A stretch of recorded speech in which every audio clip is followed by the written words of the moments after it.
अस्सलाम वालेकुम, नमस्कार और सत श्री अकाल दोस्तों। मैं हूं आपका दोस्त मोहम्मद शहजाद और आप देख रहे हो शहजाद दीवान ब्लॉग्स। तो दोस्तों, मुझे सर्बिया आए हुए ऑलमोस्ट 10-12 दिन हो गए और 10-12 दिनों से मेरा काम यही है, यहाँ पर आना है और आकर के बैठना है। क्यों मैं कंटिन्यू यहाँ पर आकर के बैठ रहा हूँ उसके बारे में इस वीडियो में बताऊंगा। और खाना भी हमारा जो होता है वो इसी कैंटीनर में होता है।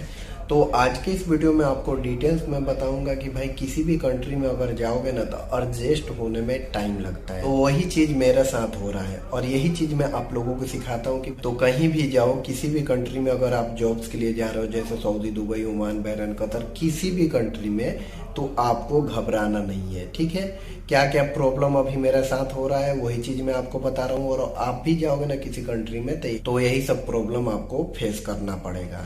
तो चलिए वीडियो को शुरू करते हैं। वीडियो को शुरू करने से पहले आप लोगों से रिक्वेस्ट करूंगा कि जितने भी मेरे पुराने व्यूअर है वो इस वीडियो को अभी लाइक करते हैं, और जो मेरे नए व्यूअर है, मेरे चैनल से जुड़ना चाहते थे, जो रेड कलर का बटन दिया हुआ है इसको दबा करके सब्सक्राइब कर ले और साथ ही साथ बेल आइकन भी दबा देना, ताकि जो भी वीडियो अपलोड करूँ नोटिफिकेशन के जरिए आपको मिल जाए।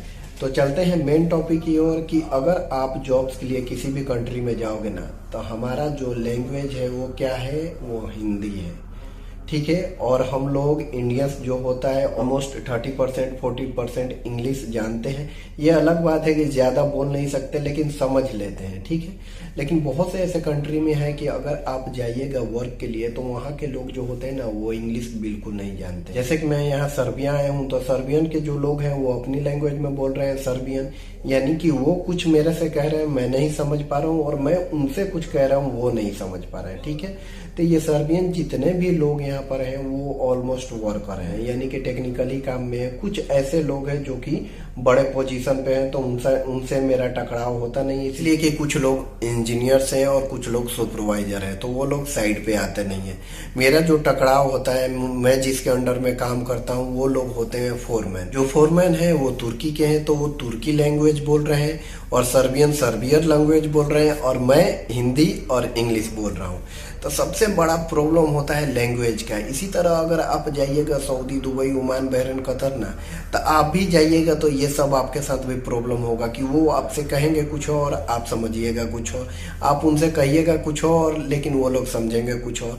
तो ये स्टार्टिंग में ये सब प्रॉब्लम होता है। ये प्रॉब्लम मुझे फिर यहाँ पर फेस करने को इसलिए मिल रहा है इसलिए कि मुझे यहाँ 2 लैंग्वेज सीखना पड़ेगा, एक सर्बियन और एक तुर्की। अगर सर्बियन ना भी सीखे तो चल जाएगा लेकिन तुर्की का लैंग्वेज सीखना पड़ेगा, इसलिए कि मेरे जितने भी फोरमैन हैं, सुपरवाइजर है, ऑलमोस्ट वो बिलोंग करते हैं तुर्की से। तो जो मोस्ट लैंग्वेज है मुझे तुर्की ही सीखना पड़ेगा, इसलिए कि हमेशा उनसे बात करना पड़ेगा। तो ये इस पर मैं थोड़ा ज्यादा फोकस कर रहा हूँ कि जल्दी से जल्दी सीख जाऊँ। ठीक है, अब बात करते हैं कि इंग्लिश की। तो इंग्लिश जितने भी सुपरवाइजर हैं ऑलमोस्ट अच्छा बोलते हैं, उनसे बात अगर करो तो वो लोग समझ जाते हैं। जो छोटे पद पर हैं जैसे कि फोरमैन हो गए और चार्जेंट हो गए, तो इन लोगों को इंग्लिश आता नहीं है और यही लोग हम लोगों से काम कराते हैं, यानी जितने भी वर्कर्स हैं इनके ऊपर यही है। तो यही डायरेक्शन देते हैं कि आपको ये करना है वो करना है। तो लैंग्वेज का सबसे बड़ा प्रॉब्लम होता है। अब बात करता हूँ कि मैं 10 दिनों से यहाँ पर क्यों बैठा हूँ। ठीक है, यानी कि मैं जिस जॉब्स में यहाँ आया हूँ वो मशीन अभी खाली नहीं है, उस पर ऑपरेटर है और ऑपरेटर क्या सर्बियन है और तुर्कियन है। उनको लैंग्वेज मालूम है तो जाहिर सी बात है कि उनका फोरमैन, सुपरवाइजर और कुछ भी उनका लोकल जो लैंग्वेज होता है उसमें उनको बताएंगे तो वो सही से काम करेंगे। तो हमें काम के लिए बताने के लिए गूगल ट्रांसलेशन का यूज करना पड़ता है। वो तुर्की में बोलते हैं एप्लीकेशन में, फिर वो ट्रांसलेट करके हमें हिंदी में एप्लीकेशन बताता है कि आपको ये काम करना है। तो ये बहुत ही डिफिकल्ट है यहाँ पर काम करना, लेकिन डे बाय डे आदमी एडजस्ट होता जा रहा है। तो बस थोड़ा सा प्रॉब्लम होता है ये सब अगर आप भी किसी कंट्री में जाइएगा तो मैं इसीलिए आप लोगों को हमेशा कहता हूँ कि भाई किसी भी कंट्री में जाओ ना, घबराना नहीं है। इसीलिए आपको हमेशा मैं सिखाता रहता हूँ। ये वीडियो आप देख लिए होंगे तो आपको भी समझ में आ गया होगा कि भाई अगर हम भी किसी कंट्री में जाएंगे तो ये सब प्रॉब्लम हमें फेस करना पड़ेगा। ठीक है, मैं पुराना हूँ, मेरे पास 14-15 साल का एक्सपीरियंस है, सऊदी अरब का भी एक्सपीरियंस है, गल्फ का भी एक्सपीरियंस है, फिर भी मुझे प्रॉब्लम फेस करना पड़ा, इसलिए यहाँ का लैंग्वेज मैं समझ नहीं पा रहा हूँ। तो बात करें इन 10 दिनों में मैं 2 दिन काम किया हूँ, इसलिए कि अगर कोई ऑपरेटर बीमार पड़ जाता है या नहीं आया उस समय जाकर के हमें ऑपरेटिंग करना पड़ता है। तो उम्मीद करता हूँ मेरे इस वीडियो से आपको क्लियर समझ में आ गया होगा कि किसी भी कंट्री में जाओगे तो थोड़ा एडजस्ट होने में टाइम लगता है।